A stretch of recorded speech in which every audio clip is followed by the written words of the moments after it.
El día de hoy corresponde trabajar la segunda sesión de nuestra materia, taller de lectura y redacción. Como hemos visto en el marco teórico, en el esquema inicial, la unidad de aprendizaje que va a centrar todas las sesiones de nuestra materia va a girar en torno a elaborar, analizar textos de carácter informativo y argumentativo. Para poder abordar los contenidos de la materia, en esta sesión 2 vamos a establecer los elementos teóricos sobre los cuales se va a fundamentar la materia.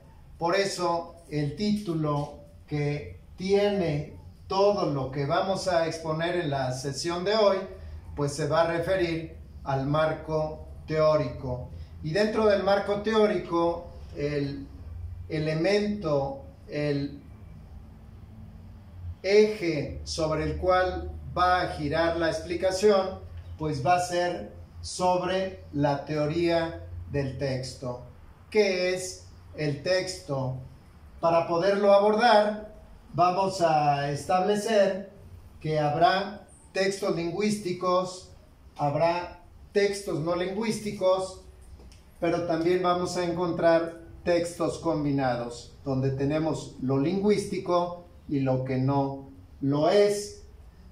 Pero partiendo del primer punto, que viene siendo el texto lingüístico, vamos a partir de las definiciones. Y la primera que vamos a trabajar para poder determinar lo que es el texto es la definición etimológica. La definición etimológica que nos dice que la palabra texto viene del verbo latino texere, que significa tejer.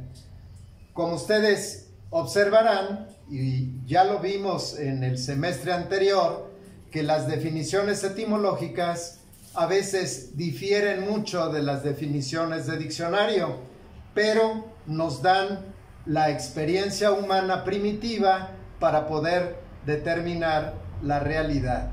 Ustedes se van a cuestionar y van a decir qué tiene que ver el tejer con un texto, y lo vamos a explicar con la siguiente definición. La definición semiológica, en cambio, nos dice que el texto es un tejer de signos. Como pueden ustedes observar, ya se complementó la definición etimológica con una definición un poco más completa. La semiología, quiero recalcar, que es una de las partes de la lingüística que se encarga en general del estudio de los signos lingüísticos y no lingüísticos. Por lo tanto, cuando hablamos del aspecto de la definición semiológica como un tejer de signos, nos estamos haciendo referencia tanto al texto lingüístico como al no lingüístico y al texto combinado. Tenemos ya abordada entonces las dos primeras definiciones. Vamos a pasar a la definición lingüística, y en la definición lingüística, que nos dice que es un conjunto de enunciados relacionados e interdependientes que giran en torno a un mismo tema y cuya estructura inferior es el enunciado y la estructura superior el párrafo. Ya tenemos aquí más acotada la definición, donde ya no nos referimos a un texto en general, sino únicamente al texto lingüístico. Ya estamos hablando de enunciados y ya estamos hablando de párrafos, conjunto de enunciados relacionados e interdependientes que todos van a girar alrededor de un mismo tema. Luego vamos a ver que de acuerdo a la estructura de los textos lingüísticos vamos a tener dos tipos de textos. Los textos continuos, y se les denomina así porque dentro de ese tejer de signos vamos a encontrar párrafos en secuencia, a diferencia de los textos discontinuos, donde encontramos párrafos, pero entre un párrafo y otro puede haber un esquema, un gráfico, un cuadro sinóptico que hace que se rompa la textualidad. Por eso se llama el texto discontinuo. Recapitulando entonces, los textos continuos son todos aquellos donde enunciados y párrafos van de inicio a fin. Discontinuos, cuando entre un párrafo y otro encontramos una fotografía, encontramos un gráfico que va a permitir romper el texto para complementarlo con informaciones laterales. Pasamos ahora a la clasificación del texto lingüístico de acuerdo a su ámbito. De acuerdo a su ámbito, pues vamos a tener textos académicos, aquellos que se trabajan en aula, y los textos que no se trabajan en aula, que se les denomina no académicos. Los primeros tratan de lograr conocimientos, mientras que los segundos pueden informar, pueden argumentar, pero fuera del ámbito de lo académico. Luego viene la clasificación del texto de acuerdo a su extensión. De acuerdo a su extensión, tendremos entonces que habrá textos cortos y textos largos. ¿Cuáles son los textos cortos? Aquellos que tienen en extensión de 20 a 30 líneas. Y los largos son aquellos que exceden las 30 líneas. De acuerdo a la intención del texto, tendremos textos denotados y textos connotados. ¿Qué característica tiene la denotación? ¿Qué característica tiene la connotación?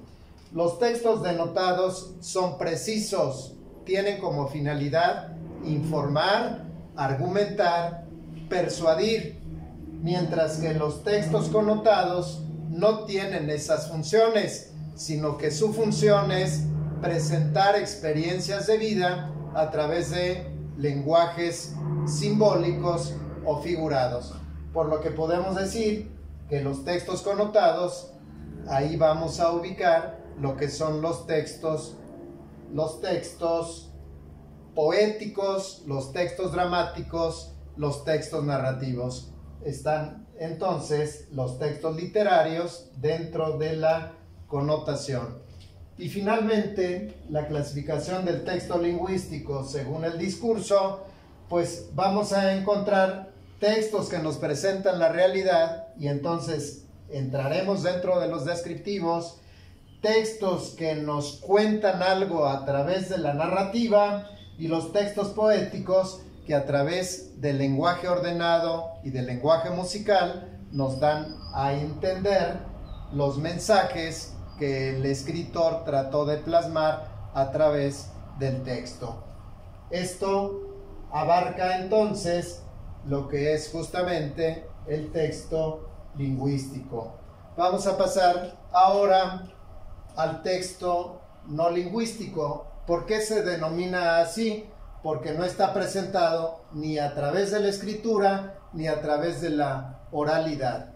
Y dentro de los textos no lingüísticos encontramos las construcciones arquitectónicas que van a estar conformadas de acuerdo a signos, pero que no están ubicados dentro de lo articulado. Y dentro también de los textos no lingüísticos encontraremos la fotografía. Vamos a concluir nuestra sesión con los textos combinados.